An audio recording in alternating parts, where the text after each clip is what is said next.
Hey everybody, Hoosier Jedi here again with another video for you. This time I'm going to be talking about Episode 3 of Season 2 of Game of Thrones called That Which Is Dead May Never Die.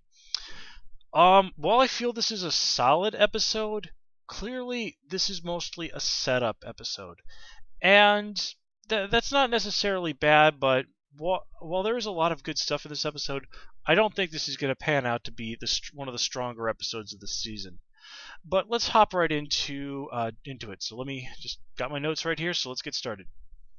The first thing that we start off with is, of course, dealing with what happened last week with Jon and Craster, and we do finally get an explanation of why it is the Night Watch tolerates Craster being an incestuous baby murderer. And basically, and I had kind of forgotten this from the books. Just again to remind everybody, I have read all the books.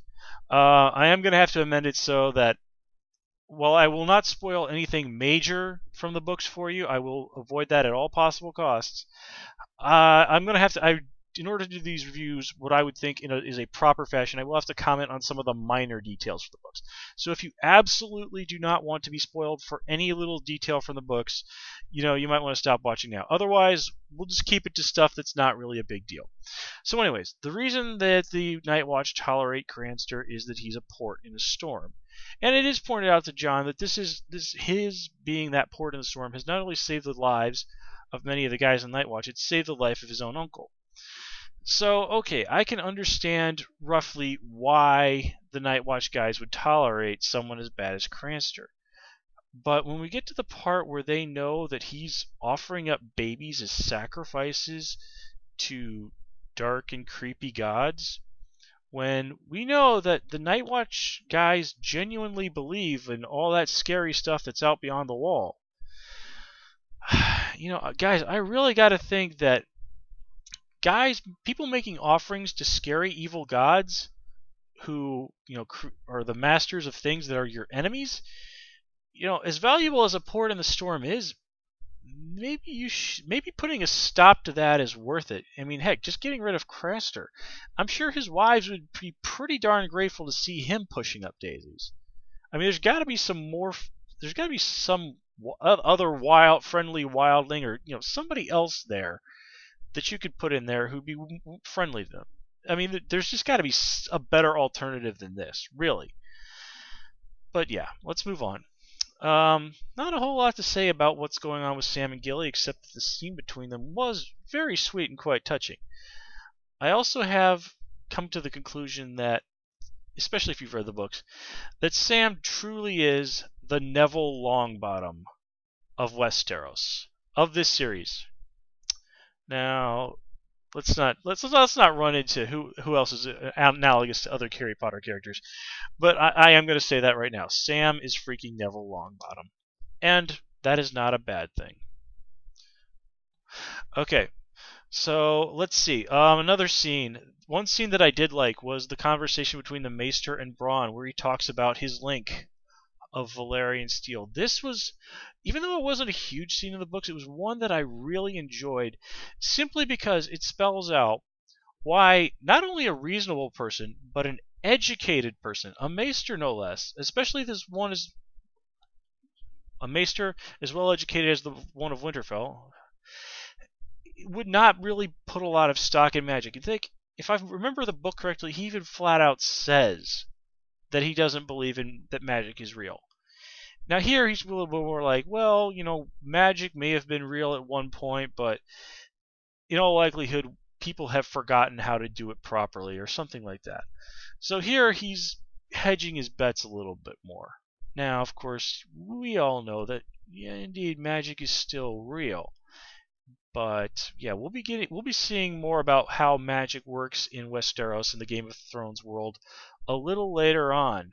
But let's not forget, we saw that Melisandre does indeed have some real power. And folks, if you've not read the books, you ain't seen nothing yet. So anyway, let's hop on over to Pike, which was really nicely done in the credits. That was just the thing with little bridges going between the towers. I got such a kick out of that.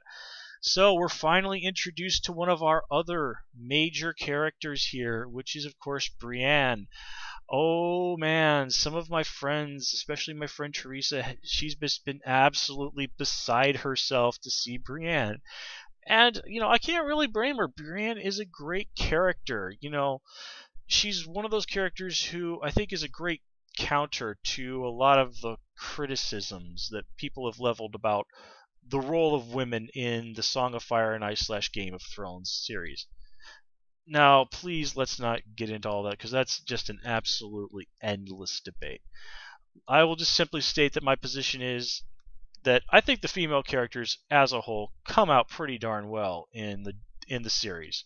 So let's just leave it at that. But yeah, I really was pleased with the actress. She looks really, really close to how I pictured Brienne in the books, and once again, the fans have been proven wrong because remember when this actress was cast, and again, my complete and utter inability to remember anyone's name rears its head. People were like, "Oh, she's too pretty," blah blah blah blah blah. Yeah, folks, as if somehow Hollywood has forgotten the existence of things like makeup. No, this is exactly what we wanted from Brienne. She's not exactly an attractive lady, but she is tough as hell, and she was able to give Sir Loras a nice ass whipping. And I didn't. We'll come back to Sir Loras and ass jokes a little later, but I really enjoyed that scene with her and Catelyn because during that we get one of the finest, my absolute favorite lines of the entire series, where Catelyn says, "These are the nights of summer," and that is such an acute observation.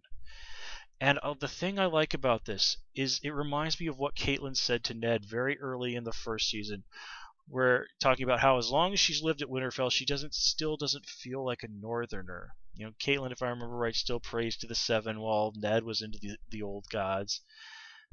But here we see that undeniable proof that she is indeed a Stark. She, in her heart, believes in the words that winter is coming. And she's right. The Starks are always right, eventually. So let's see, what else do we have? Okay, Theon, man, a lot. Oh yeah, let's talk about Renly real quick. I really like that with Renly, they've kind of made him a point of view character, which he wasn't really in the books.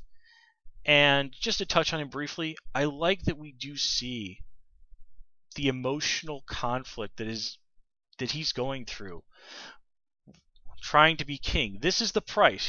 He's going to have to completely and utterly lie about who he is. He's going to have to try and be something he is not to a really huge degree. He is totally going to have to live a lie if he wants that crown. And this is the price he has to pay. And yes, a little creepy with just how cool his new wife is with this. I mean, she's really kind of cool to bringing in her brother for some sexual stuff going on with her new husband. I mean, cool. I mean, I'm sorry, your siblings do not belong in your bedroom when anything sexual is going on. All right, let's just leave it at that.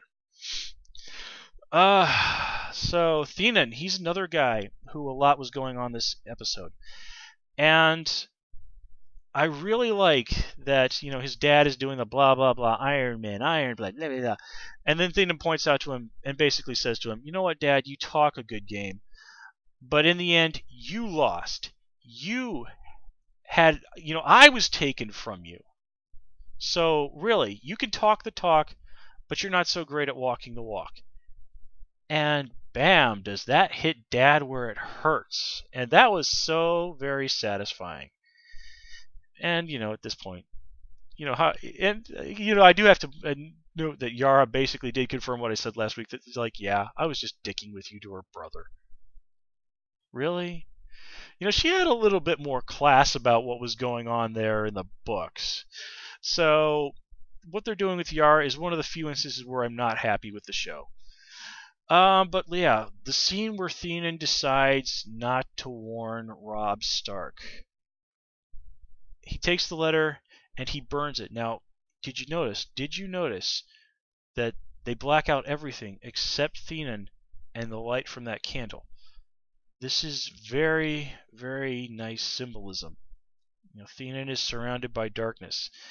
This is him taking the first step onto a path that is, to lift the line from Star Wars, forever going to dominate his destiny. And if you've read the books, you understand what I'm talking about. But yeah, Theon is going. This is a real step for him, and I think they did it wonderfully, and the visuals there were really good. Okay, so let's take a moment to give it up for Tyrion. He's playing everybody, and it works out wonderfully for him. And it is funny that one of the few things that Tyrion and Cersei have in common is the love for the two younger, Cersei's two younger kids. I think Tyrion's basically in the screw Joffrey camp. He's a sociopath. But Marcella and the little brother, whose name I surprise cannot remember, both Cersei and Tyrion genuinely love these kids, and it is nice to see that for all their flaws, the Lannisters are indeed capable of genuine love for each other at times. I mean, Tyrion and Jaime, they're tight. Tyrion seriously wants to get Jaime back because his brother is basically the only person in the family, other than his niece and nephew, who don't really treat him like dirt.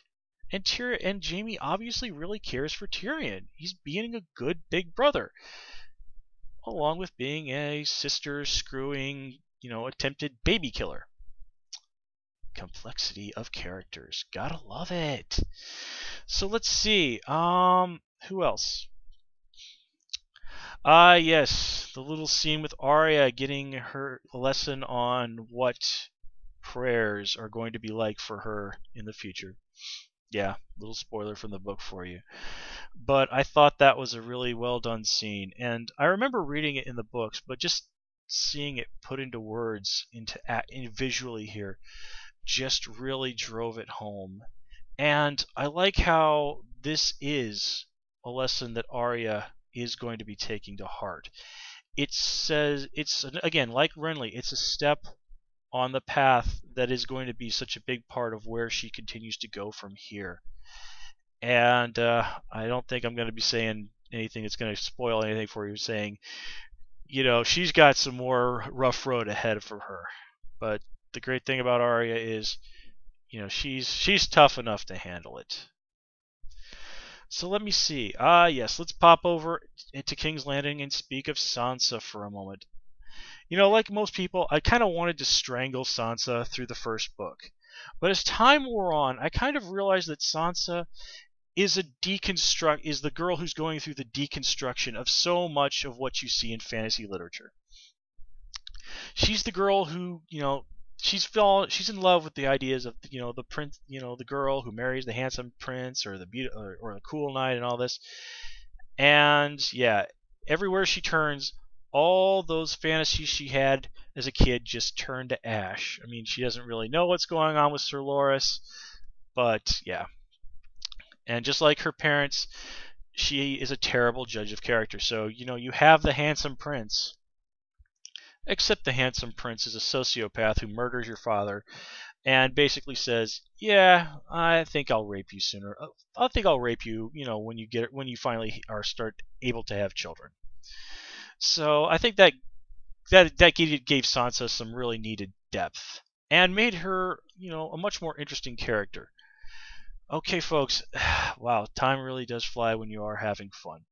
So I'm going to wrap this things up here. As always, please comment, rate, and subscribe. And don't forget that you can also follow me on Twitter as Hoosier Jedi. I'd love to see you there. Until next week, everybody, take it easy and have a good one.